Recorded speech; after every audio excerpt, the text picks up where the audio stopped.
Pernah kebayang nggak sih kalau solusi untuk situasi darurat yang paling genting itu mungkin bukan datang dari sirene ambulans yang kencang, tapi justru dari mobil sederhana yang ada di lingkungan kita sendiri ya? Nah, hari ini kita bakal ngebahas sebuah inisiatif komunitas yang kelihatannya simple tapi punya kekuatan luar biasa buat menyelamatkan nyawa. Coba deh bayangin situasi ini. Ada orang yang kita sayangi tiba-tiba butuh pertolongan medis segera.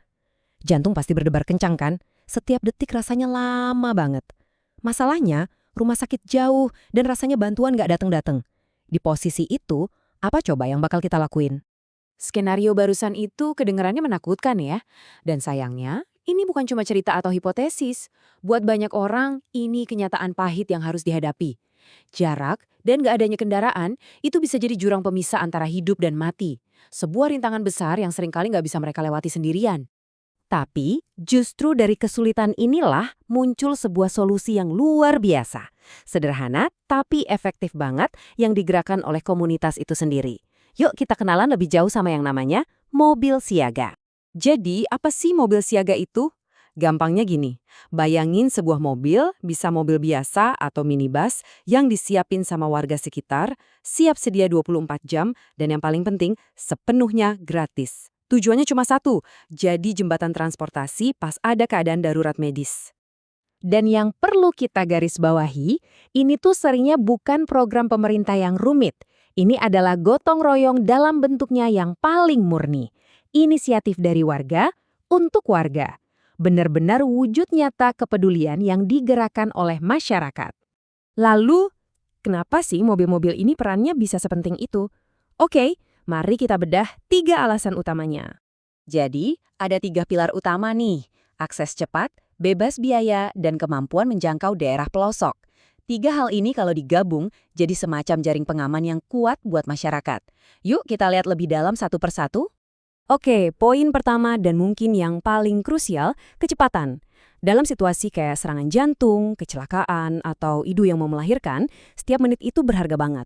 Nah, di saat ambulan resmi mungkin kejebak macet atau lokasinya jauh, mobil siaga yang ada di lingkungan sekitar bisa jadi penolong pertama yang datang. Berikutnya, soal biaya. Coba deh bayangin dilema ini. Harus milih antara bayar ongkos mahal buat ke rumah sakit atau pakai uang itu buat beli makan sekeluarga. Ini dilema yang nyata loh buat banyak orang. Nah, dengan adanya mobil siaga yang gratis, hambatan biaya ini hilang. Akses kesehatan jadi hak semua orang, bukan cuma buat yang mampu.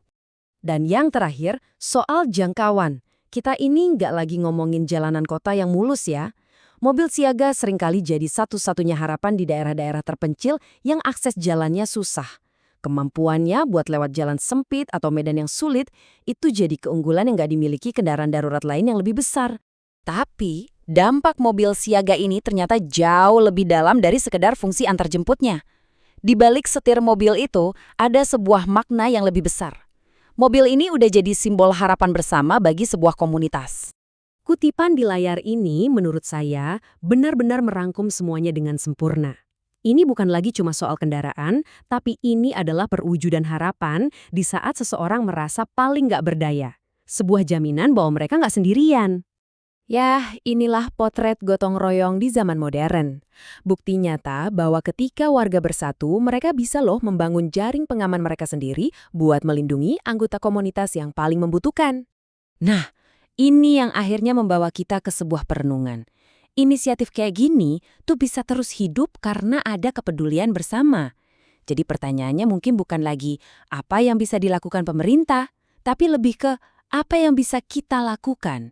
Karena bisa jadi, kontribusi yang kita anggap kecil, buat orang lain itu adalah penentu antara hidup dan mati.